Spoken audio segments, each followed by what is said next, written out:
Hey everybody, how you guys doing? This is Jamal Gibbons, the man of the hour, too sweet to be sour.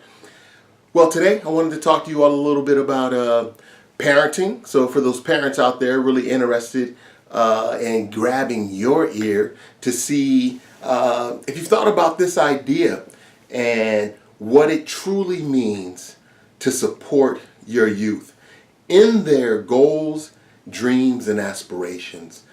Just the other day, I was facilitating a parent group and talking with some parents about their youth's goals and dreams. And so I primarily work with middle school students or junior high students, basically sixth grade all the way up through college, and like to share different ideas with parents that are what I think important in order for them to really support their youth and the things that they want to accomplish in life. And so I give tips and pointers and things that perhaps you thought about in the past or haven't even thought about recently or not at all.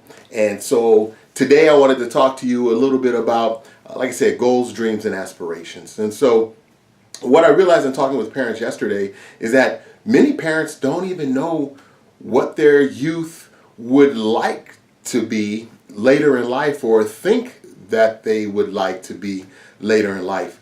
And that's interesting because when I've worked with youth over the last 20 years, it's really interesting to me when I talk to them that a lot of them don't know where they're going. They have no idea why they do what they do as far as going to school, or why they do their chores, or why they need to learn about money, or why they need to learn mathematics, or why do they need to learn just about anything. Because I don't think we as adults take enough time to really break those things down for them, and we just believe that they should know because life is what it is and you do as I say.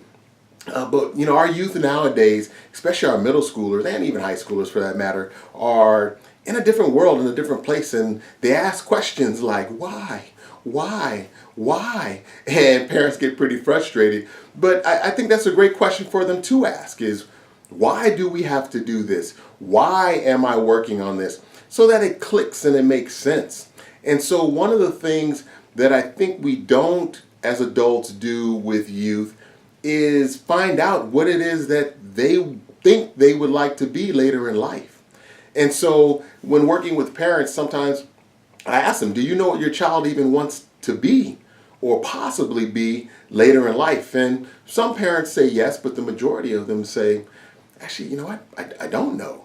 But what's really interesting to me is how many parents out there do not, one, know what their child's goals or dreams are, and number two, when they do know or get an idea and the adult does not like it, the parent, how they shut that person down. And have you ever thought about how demeaning and less that can make a young person feel when the parent or the caring adult in that person's life doesn't support what they want to do? And so the number one group of people out there who are dream killers are adults. Even when a youth believes that they know what they want to do, many adults either don't support it, don't think that it's a good dream to have, or that it's unattainable or it's unrealistic. And that's not good. Because when you think about yourself in general, I mean, who was there to support you in your goals and your dreams? And I hope that you had a caring adult in your life that was there for you and wanted to help you reach that goal, no matter how crazy it may have been or seemed, but that they walked with you in helping you try to achieve that.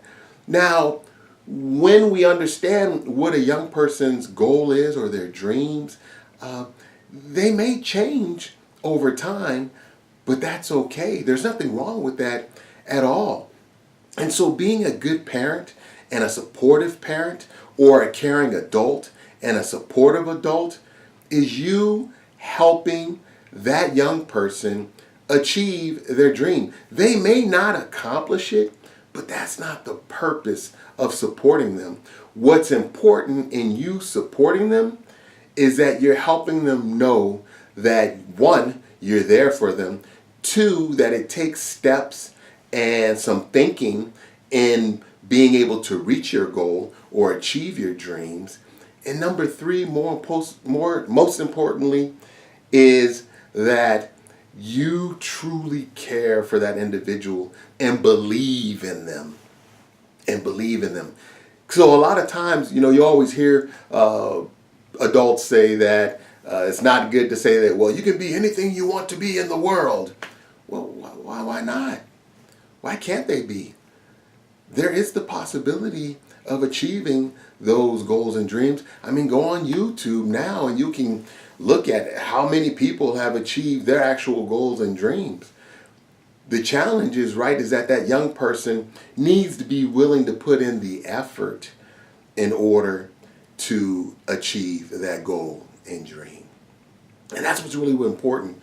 And so here's what I would suggest to you that you do is, one, find out what that young person, whether it's your son, daughter, niece, nephew, who's in your life, or maybe you're a mentor and you're helping a young person. What I would suggest to you is find out what are their dreams, and especially in middle schools when they begin to have some ideas of what they may want to be. And then they begin to look at in middle school is where they begin to find out, maybe what they're interested in, especially when they have a really good teacher who's teaching them so many different things or showing them different opportunities or interests that they can have, from science to math to English to history to sports. And all those things. So, number one, find out what their goal and dream is. Ask them, do you already know? And then once you do find out, ask them and you work with them to discover or identify what are the steps needed in order for your young person to achieve those goals. Sit down and work with them to find out what are their goals. Well, not only their goals, but what are their steps to achieving that goal. So, for instance, if a young person were to say, you know what, I'm really interested in being a camp counselor.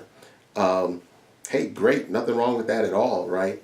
But like I said earlier, there might be some dream killers out there that are like, a camp counselor? What the heck? They don't make any money. Why in the world would you want to do that? Well, you need to ask that young person maybe why they want to do that, and then you need to be supportive. But back to the steps, you want to, once they identify maybe wanting to be a camp counselor, you work with your young person to find out and identify what are the steps to get there. So the steps to get into a camp counselor may be, and I don't know necessarily all of them, but if I were to take the time and really map it out with a young person, we could identify many. But I do know that in order to be a camp counselor, you probably need to graduate high school, because there are some qualifications, at least minimal qualifications, in order to be a camp counselor. You probably got to stay out of trouble, because I do know that when you're working with youth, when especially a young person who wants to be a camp counselor, probably in high school and or out of high school, when they're in their college years or their young adult age, that they will need to have a clean record, because they would probably need to be fingerprinted. And in order to get a clean fingerprint clearance card, you need to not have any infractions, federal infractions on your record. So graduating high school, probably important. Having a clean record, so staying out of trouble. You probably want to do pretty good in some of your social study classes or classes that are dealing with people in general. So like I said, social studies, they have that in middle school. And then the other thing that you may want to be a part of is being able to have some social skills and being able to interact with different people. And so you may in middle school want to make sure that you're joining clubs and things of that nature, so that you can learn how to interact with a lot of different people. You may want to have some exposure to different cultural groups, because at camps there's a lot of different cultures that are involved there. So how do you get exposure to different cultures and different people to find out about them? So those are just an example. But even within those steps, there may be more steps, right? So the one that I shared as far as being willing or wanting to get to a camp counselor, you need to graduate high school, right? So in order to graduate high school, what do we need to do? You need to break that down with them. Well, if you're in middle school right now or junior high, you got to pass. You got to get promoted to freshman and to high school. So what does that require? Well, I need to get up in the morning and go to school. I need to be present. I need to attend classes. I need to, in order to get promoted, I need to make sure that I'm passing my classes. So, okay, so what do we need to do to make sure that you're passing your classes? Well, we need to make sure that you're doing your homework and that you're studying and that you're passing your tests in order to do those things. And when you do this with young people, you're setting them up for the future in a positive way, right? That things just don't happen. So in working with a young person and thinking about the steps that they need to take in order for them to accomplish the dream or goal that they have, you're beginning to set a course for them in life where they understand that things just don't happen by osmosis or automatically, that it takes work and it takes preparation. And so if you walk with them in helping them to identify those steps and then help them when they may be having challenges in meeting those steps, or even helping them when they find themselves in a place where they're not sure what to do, and you support them, you are definitely helping them to achieve that goal and dream and even their aspirations. And so those are a couple of things that you can do. One, find out what their dream is or their aspirations and goals.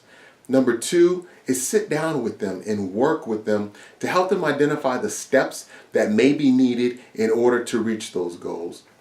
Number three, don't be a dream killer. Things are possible, but it takes hard work. And allow your youth to dream. Do not squash their dreams.